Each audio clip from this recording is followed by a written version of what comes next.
নমস্কার বন্ধুরা, আজ আমি তোমাদের কাছে ডিম বেগুনের দারুণ একটি লোভনীয় রেসিপি শেয়ার করব। তো সবার প্রথমেই আমি এখানে দুটো বেগুনকে এভাবে ডুমো ডুমো সাইজ করে কেটে নিয়েছি।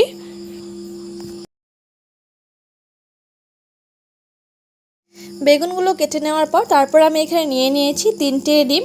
তোমরা চাইলে এই রেসিপিটা 2টো ডিম কিংবা 4টে 5টে ডিম দিয়েও করতে পারো। তোমাদের হাতের কাছে জয়টা ডিম অ্যাভেলেবেল থাকবে, ঠিক ততটা দিয়ে করতে পারবে, কোনো অসুবিধে নেই। আমি এখানে 3টে ডিম নিয়েছি। তো এবার রান্না করার জন্য সবার প্রথমে গ্যাসে একটি প্যান বসিয়ে দিলাম। তাতে দিয়ে দেবো 1 থেকে 2 টেবিল চামচ মতো সর্ষের তেল। তেলটা ভালো করে গরম হয়ে গেছে। এবার এই বেগুনগুলোকে ভালো করে ভেজে নিতে হবে একটু।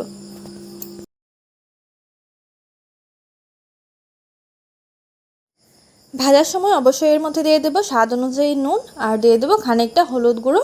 এতে কালারটা খুব সুন্দর আসবে। হলুদ আর নুনটাকে দিয়ে বেশ ভালো করে একটু লাল করে বেগুনগুলোকে ভেজে নেব। 2 থেকে 3 মিনিট পর দেখো বেগুনগুলো বেশ ভালো করে ভাজা হয়ে গেছে।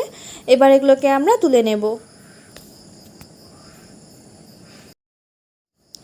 তারপর সেই প্যানের মধ্যে আরও 1 থেকে 2 টেবিল চামচ মতো তেল দিয়ে দিলাম।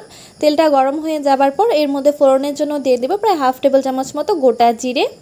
জিরেটা ভালোভাবে ফ্লোট হয়ে গেছে তেলের মধ্যে। এবার দিয়ে দেবো 2টো মাঝারি মাপের পেঁয়াজ কুচি।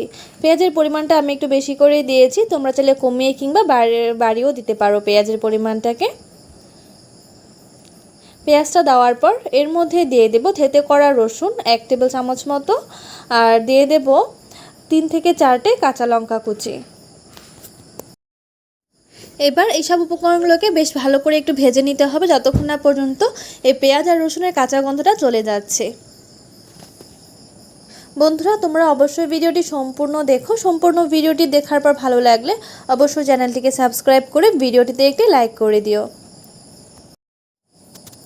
পেঁয়াজ আর রসুনটা 1 থেকে 2 মিনিট মতো ভালোভাবে ভেজে নিয়েছি। তারপর এর মধ্যে দিয়ে দেবো স্বাদ অনুযায়ী নুন। নুনটা কিন্তু আমরা আগেও ব্যবহার করেছিলাম বেগুনের মধ্যে, তাই এই সময় নুন দেওয়ার সময় একটু সাবধানতা অবলম্বন করতে হবে। দিয়ে দেবো খানিকটা হলুদ গুঁড়ো। তারপর এর মধ্যে দিয়ে দিচ্ছি ডিম। 3টে ডিম আমি ফাটিয়ে এর মধ্যে দিয়ে দেব।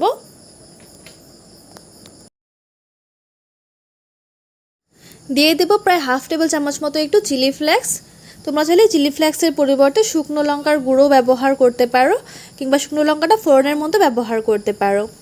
এবার এই সব উপকরণগুলোকে বেশ ভালো করে একটু ভেজে নিতে হবে।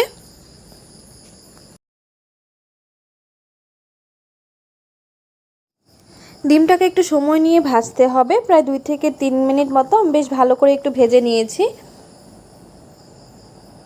ডিমটা যখন ভালোভাবে ভাজা হয়ে যাবে, ডিমে যে কাঁচা গন্ধটা থাকে সেটা পুরোপুরি চলে গেছে।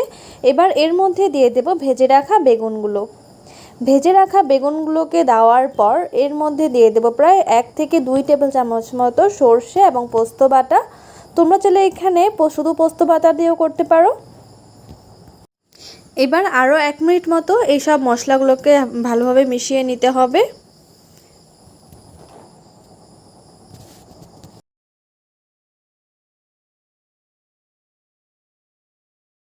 মশলাটাকে ভালোভাবে মিশিয়ে আরও 1 মিনিট মতো ভেজে নেব। খুব বেশি ভাজবো না, নাহলে সর্ষেটা তেতো হয়ে যাবে। 1 মিনিট মতো ভাজার পর এর মধ্যে দিয়ে দেব পরিমাণ অনুযায়ী সামান্য একটু জল। খুব বেশি জল দেব না।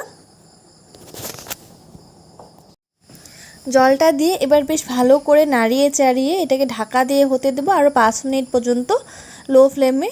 এই 5 মিনিটের মধ্যে কিন্তু এই জলটা পুরোপুরিভাবে শুকিয়ে যাবে। তোমরা চাইলে এই রেসিপির মধ্যে টমেটো ব্যবহার করতে পারো। 5 মিনিট পর দেখো জলটা একদম পুরোপুরি শুকিয়ে গেছে, একদম পুরো ড্রাই হয়ে গেছে। এবার এটাকে আরও 1 থেকে 2 মিনিট মতো নাড়াচাড়া করে নেব। নাড়াচাড়া করে সামান্য একটু ধনেপাতা ছড়িয়ে নামিয়ে নিলে কিন্তু তৈরি হয়ে যাবে ডিম বেগুনের এই রেসিপি। তোমাদের এই রেসিপিটা কেমন লাগলো অবশ্যই আমাকে কমেন্টস করে জানিও। খুবই সাধারণ একটি রেসিপি তোমাদের কাছে শেয়ার করেছি। ভিডিওটি শেষ পর্যন্ত দেখার জন্য অনেক অনেক ধন্যবাদ।